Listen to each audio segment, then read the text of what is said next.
think there's been a growth in the UK for about the last 40 years. There's been a growing awareness of herbal medicine. And I think probably the reason being is people want to have more control in terms of how they manage their health. Also, people are more concerned about side effects of the medication they used to take. So they look at is there an alternative to what works out there?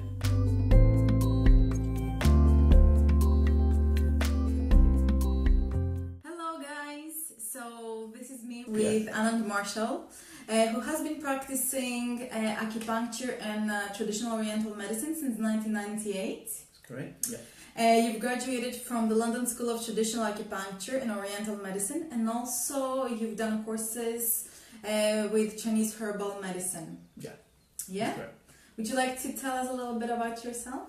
Yes, as I said, I qualified in 1998. I initially studied traditional Chinese acupuncture. I later moved into Japanese acupuncture. I studied an apprenticeship style Kanpo, which is Japanese Herbal Medicine. And later on I did some postgraduate work with Dr. Allergies on classical Chinese herbal medicine. So that's my training.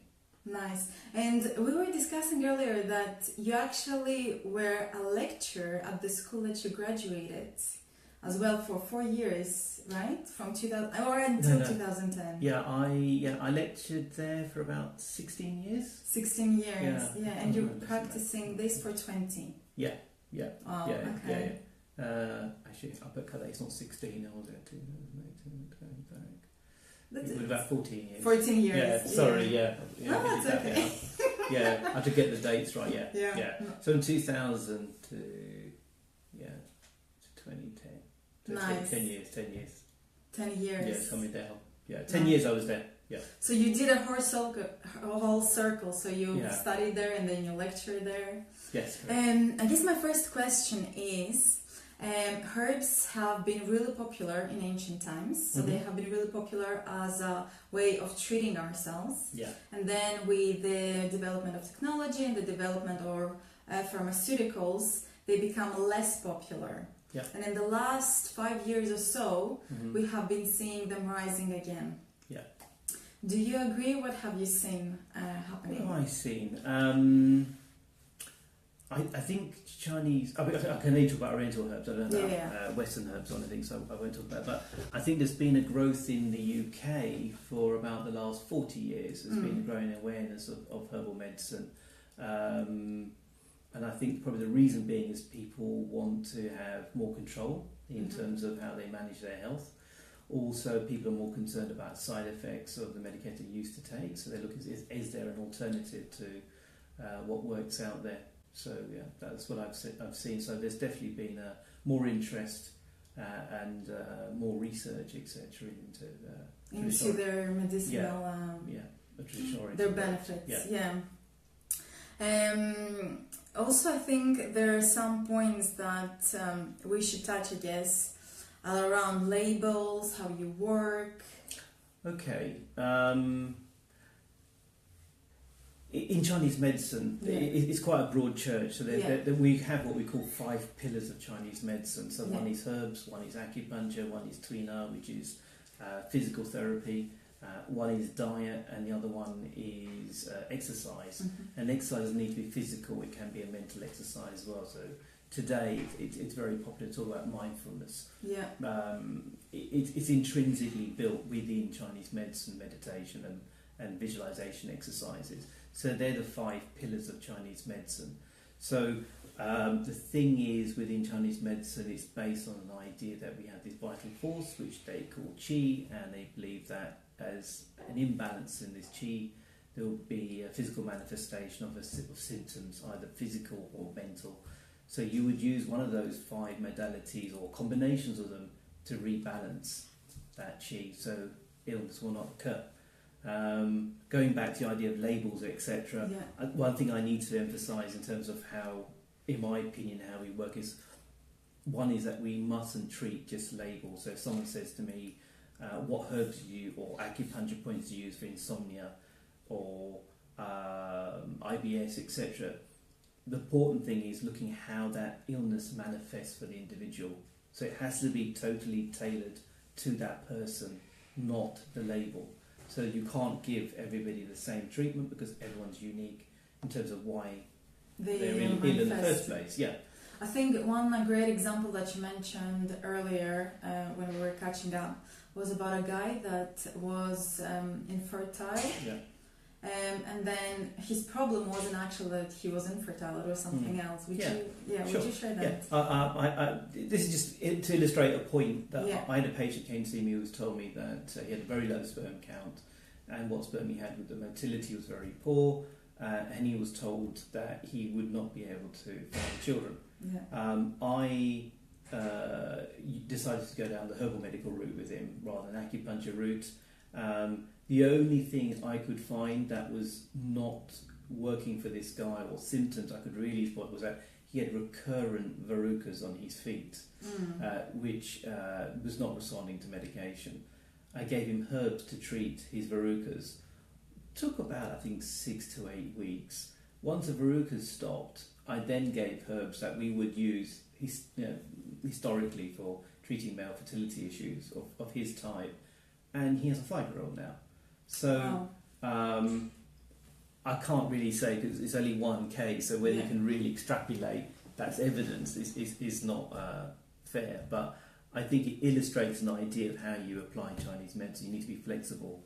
Yeah, and that's true with nutrition as well. Like, for example, I think something that we were about to touch before we went live was with acne, for example. Sometimes the issue is not so much the skin, but it's actually what is going on inside in the body. Of course. So maybe some inflammation that needs to be treated. Yeah. So we need to look at the root, because with acne specifically, acne is the last thing that is manifested on your body, on your skin. But actually it has been happening for quite a long time in your body. Yeah, similar thing. Okay. So moving to our next question. So herbal remedies in Britain has been... I was watching actually a documentary just before our interview. Okay. And the journalist said that herbal medicine or practices have been in rise in Britain, and it's now one of the biggest growing markets in the UK. How do you see that? Why do you think people more and more are going into herbal medicine rather than looking at traditional, moving away from traditional? Because I think this is what I'm seeing. I'm seeing people more and more moving away from traditional medicine and towards more natural ways of healing themselves. Sure. I think, as I said earlier, I think there's a movement in terms of people wanting control in their lives, and they like to feel involved in their treatment. So it, again, particularly in how we work in traditional Oriental medicine, is that lifestyle advice is crucial in terms of how the treatment works. So it is not a passive form of medicine. So you wouldn't get the idea that for every ill there's a pill is not really how we think. And the patient has to take responsibility for their own health. So they have to look at why they get sick in the first place. So we might have to say, okay, you need to change your diet this way. You need to do these exercises, as well as me doing the treatment. So for some people, they like that because it empowers them. It gives them control. It shows that they can make change themselves. Some people don't, to be fair. I spent 14 years working in the NHS, and trying to change people's behaviour is really tough in the NHS. People would rather advocate responsibility for their health to me. So their bad back was my problem rather than the fact it's their bad back. I see. That mindset was there. So it's almost like, I'm coming to you, you get me better, I'll go away, and I'm going to sit on the couch all day and stuff my face and not do anything. And if it doesn't get better, then it's your fault. They divorced themselves from their health totally. But I would say in private practice, where people have a different mindset, they're quite happy to be involved in their treatment. So I think they like that, the fact we empower them information, how to make change. And because I think also they're paying for it, so there's an incentive to make change.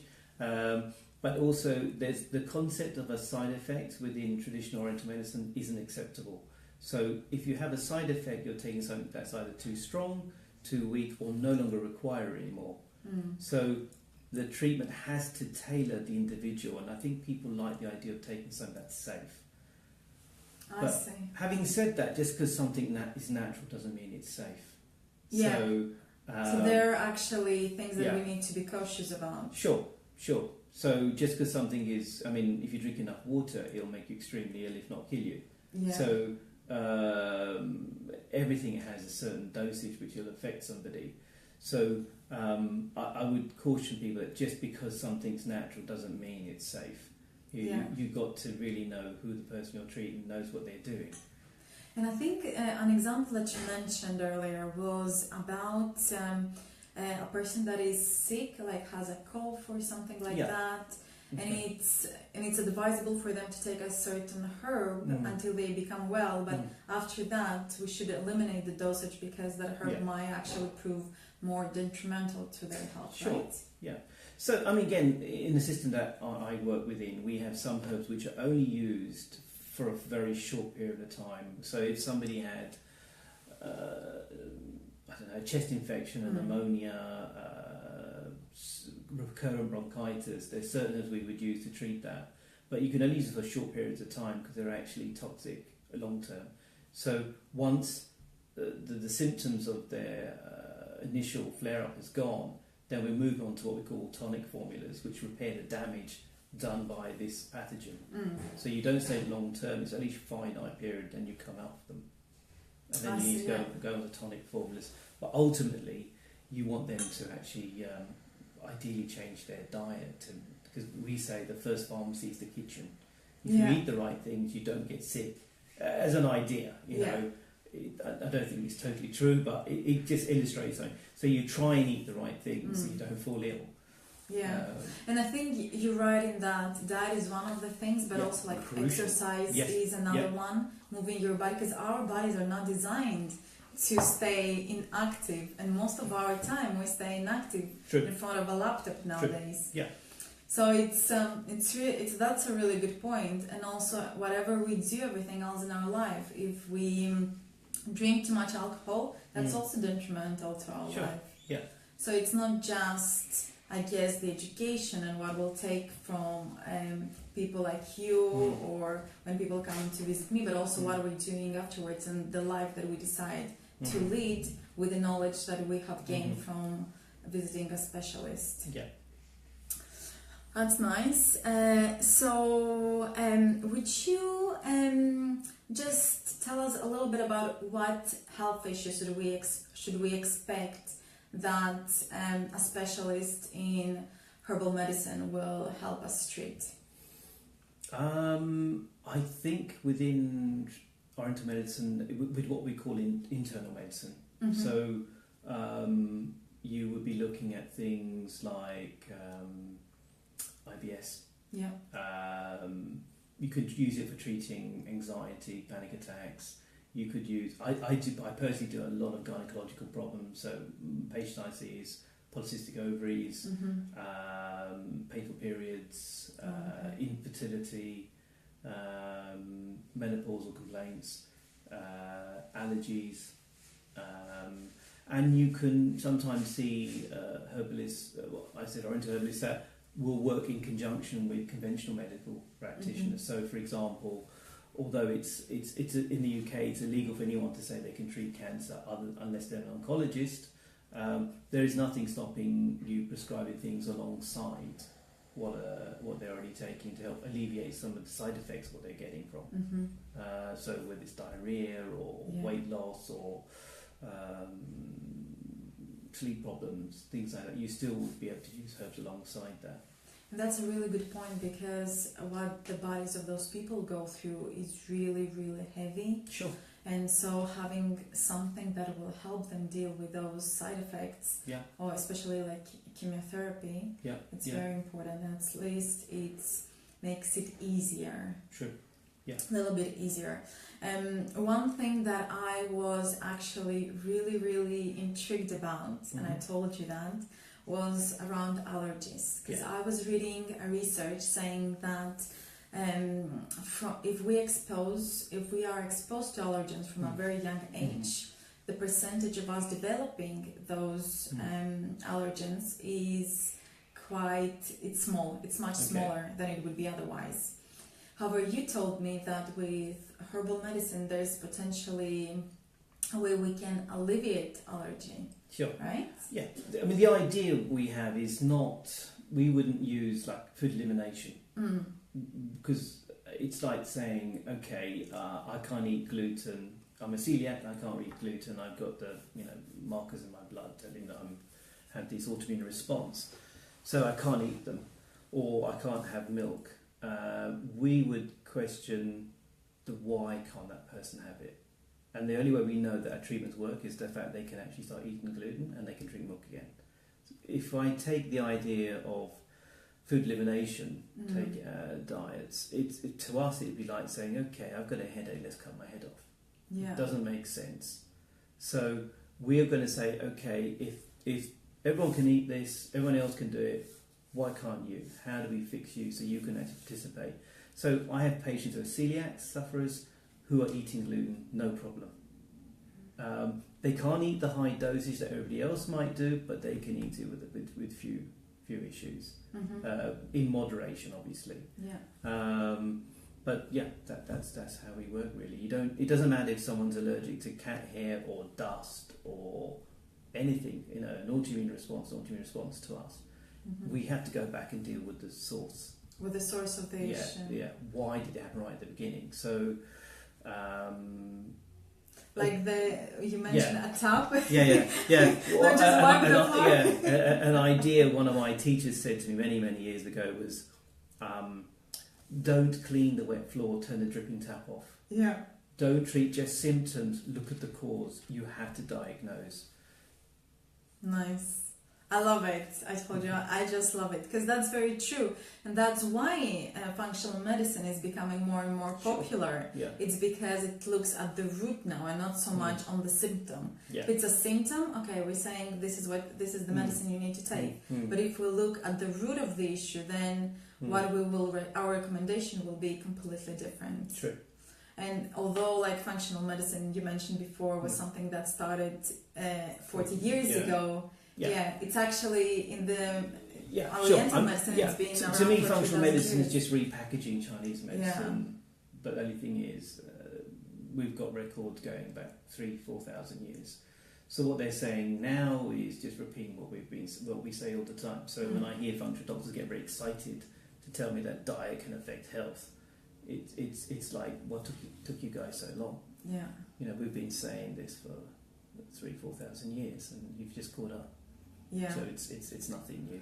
But it's good that it did actually, because at least we're moving into dealing with the source now and more into recommending things that actually work rather than providing medicines. Yeah. Something that I guess you have been doing for the last 20 years, which is quite exciting. Cool. We talked about cancer, so let's see what else is in our question. So you did mention that we can take herbal, we can do herbal treatment alongside medicine, right? Yeah. And with cancer and I guess with other things too. And there's, I guess, if we work with an expert, they will give us the dosages and they will advise the right amounts for us to take. Sure. Right? I mean, it depends. I mean, not all doctors would be happy in the UK with you seeing a herbalist at the same time as them treating them for cancer, for example. Yeah. I think it's because they don't understand what we do, and I think it's they want to be in total control of what's going on, and they're worried about potential conflicts of giving chemicals which are very similar to each other, same actions, which I understand, but in my opinion, my clinical opinion, what I've seen, I've never had any problems.